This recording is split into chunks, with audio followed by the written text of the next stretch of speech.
So what should you do when you get a letter from somebody who says you owe them money and you don't think they do? Call ASAP.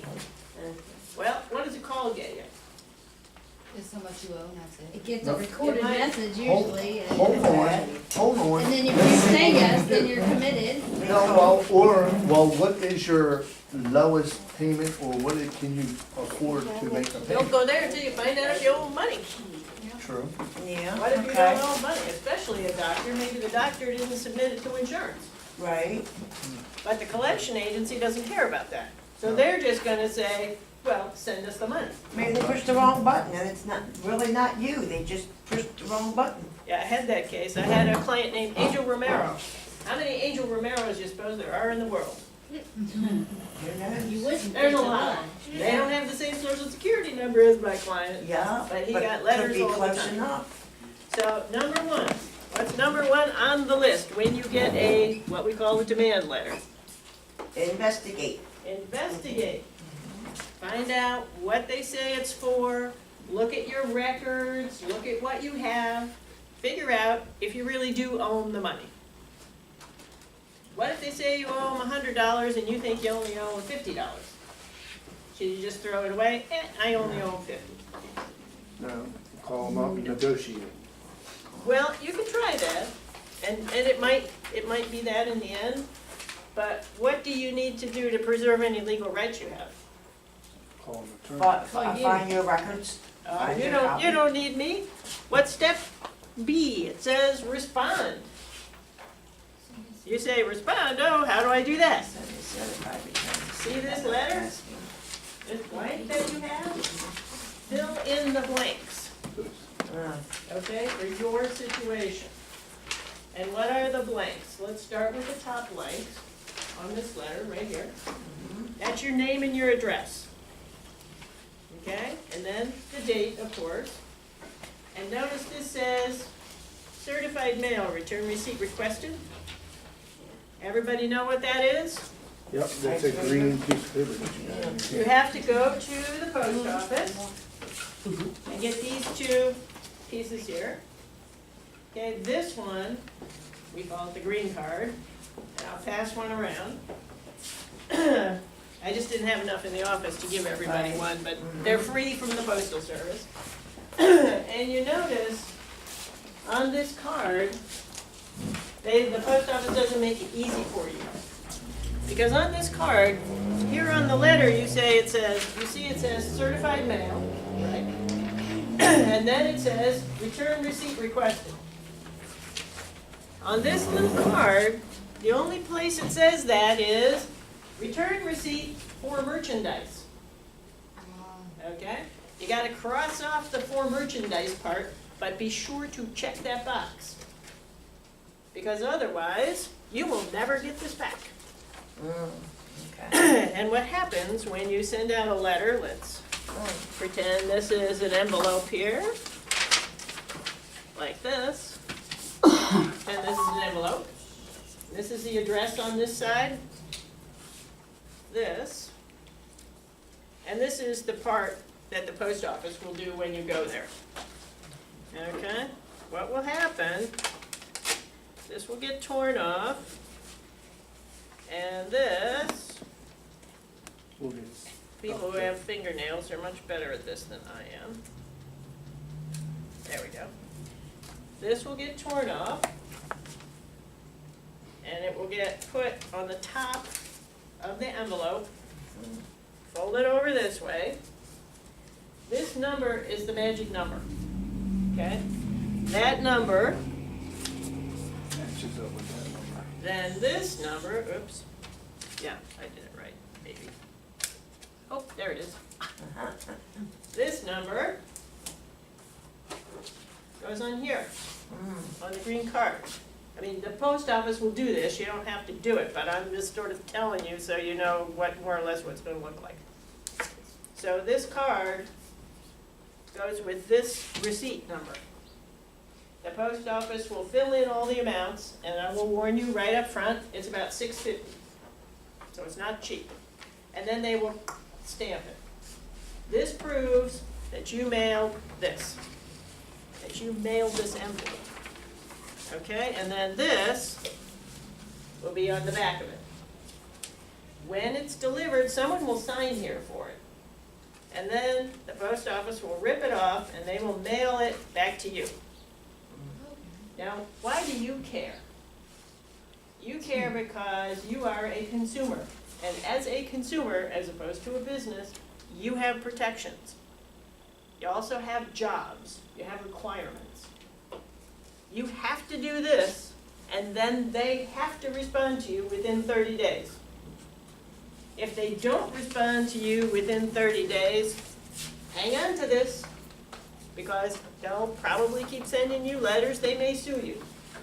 You need this, and a copy of the letter that you sent. And when you go to the judge and you say, Your Honor, I don't owe the money, I sent them a letter, I asked them to send me proof that I owed them, and they never sent me a thing. And their lawyer will go, and then theoretically you should win.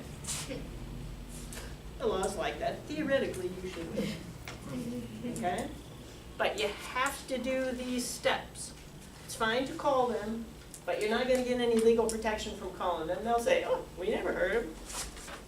Call? Ooh, that's the wrong number. We never answer that phone number. So that's why B, respond. That is the only way to protect yourself. Do not throw it in the trash machine. It will not, it's not like fine wine. It doesn't get better with age. The interest racks up and the attorney's fees rack up because you probably signed something somewhere that said you would pay those things.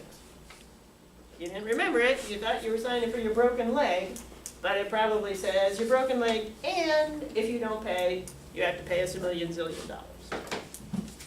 Okay, so what's your next step? C, check your credit report. Okay? If the creditor reported you there and you don't owe them money, then send the credit people a copy of the letter you sent saying, I don't owe the money. Okay? Object. You have to make it known. These things have to be public. Because if you just sit home and say, oh, I didn't really owe them any money, that doesn't let you protect yourself. There are ways to protect yourself, but you have to do them. Just like community activism, there's ways to make the community better, but it's not sitting at home with your thumb in your ear. It's doing something. And right here are the instructions what to do. Okay? Okay, the next thing, review any response. Now, most of them send you nothing, frankly. So that's okay for you. But if they send you something, even if it's stupid something, you need to look and see what it is. It may be, oh, you thought it was Dr. Smith, and actually it was Dr. Jones for your cousin. Okay, then you need to send it back something and say, hey, it's my cousin, that's not me. Okay, so that's determine your next steps. Again, not throw it away. That's not a good next step. Okay? Okay, so you've tried all this, you've sent your letter, but nonetheless, you get a summons from the court.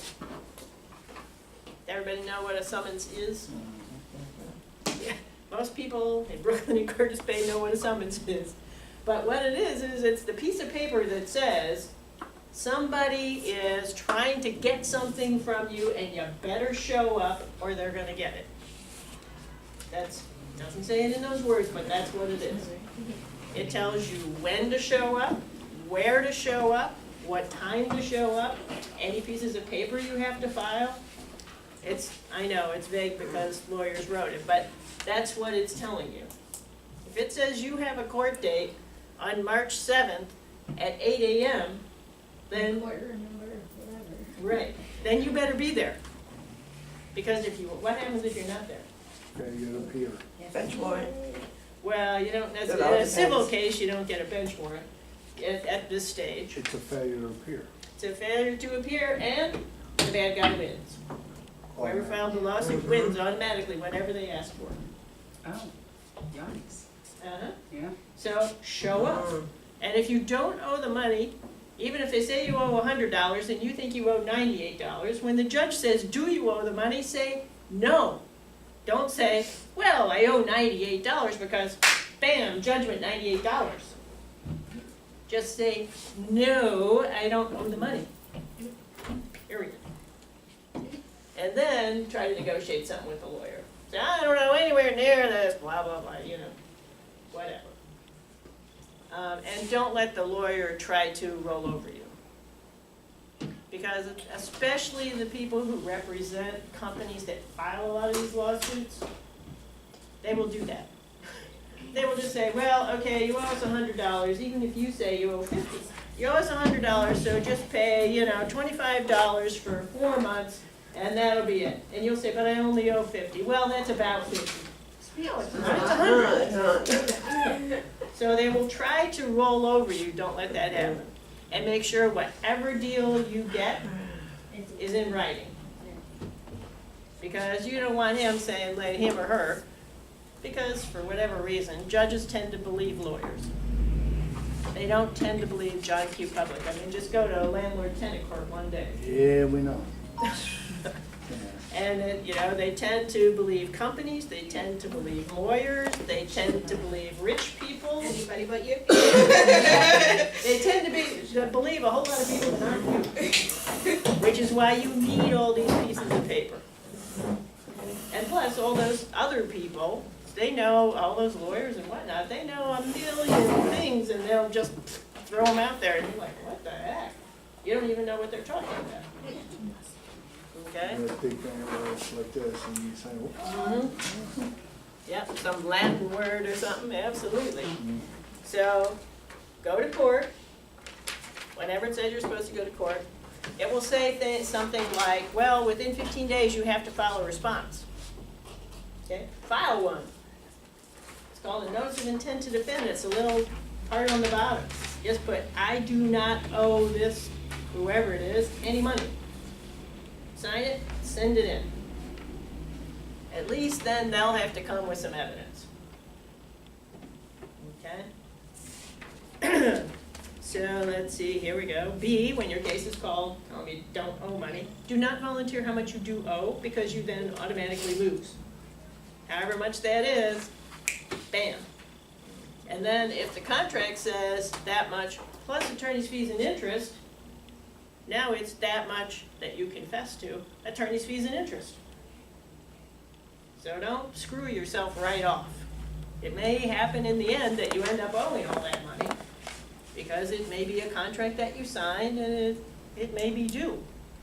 And I represent creditors, so yeah, sometimes it's due, but not always. Okay, file the appropriate papers. Okay, and when you go to court, don't go looking like this. Did you send your letter to the creditor? Where's that? Did you get the certified mail receipt? Where's that? Did you get a bill from them saying you owed $25 and now they're billing you for $125? Do you have a canceled check?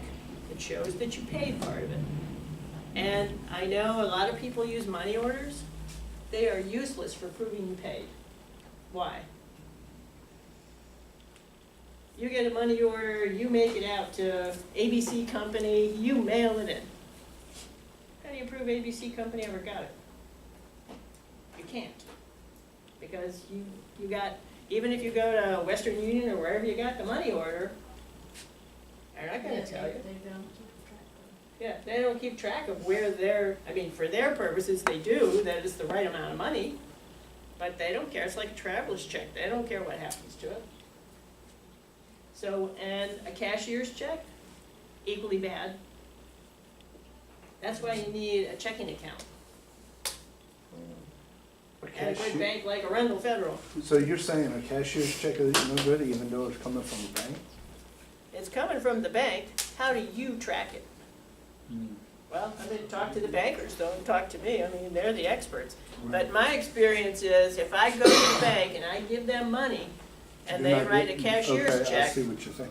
You're not getting the cash, you're not getting the check back. right, you don't get the check back. Sure. Okay. And They're getting it back because they cashed it, they're Right. getting it back, but we don't have no proof. Right. They Oh, don't okay. give, they don't give a receipt or anything, they don't, Oh, like when my baby's father paid child support, I had to sign the receipt. They didn't give no receipt? After, when you got the payment, you signed a receipt? Yeah. Okay. I'm the creditor. You mailed me a money order. Did I sign a receipt and send it back? No, No. okay. You send me a cashier's check. Am I gonna send you a receipt? no, she's gonna take it to the bank and go cash it, and then they got the check in their hand, and then you have no proof that they even cashed it. They're having to rob child That- support. that They stinks. cashed to her, and she sat there and said that she was gonna tell child support, and she never did. That's, and I don't know exactly how to improve your credit score. I don't know what you're gonna hear, but I'm guessing you're gonna hear, have a bank account. Because those things, what do those things show? Those things show Money in the to bank. creditors Right. that you're a responsible person. Money in the bank, paying your Right, bills. because who can't get a bank account? Somebody owed money. Somebody that owes money, somebody that's been convicted of particular crimes, I don't think every crime. So those are the people that can't get bank accounts. So if you have one, either somehow you managed to defraud the bank, and that certainly is possible, or you're a law-abiding citizen. You don't have to keep a lot in there.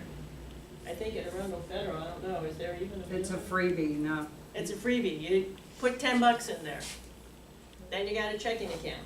And instead of taking your cash money to, I don't know, like one of these convenience stores, deposit it in your checking account, write a check. Then you have a canceled check. You can prove that. Nowadays, because, we're with PNC, and, when I write the checks, like rent and places like that, they don't give you your canceled checks back no more, but they do give you They give you a on your statement. statement once a month, that it Right. states that your check number, yada, yada, yada, has been, But So you those don't get to get- canceled checks are on file.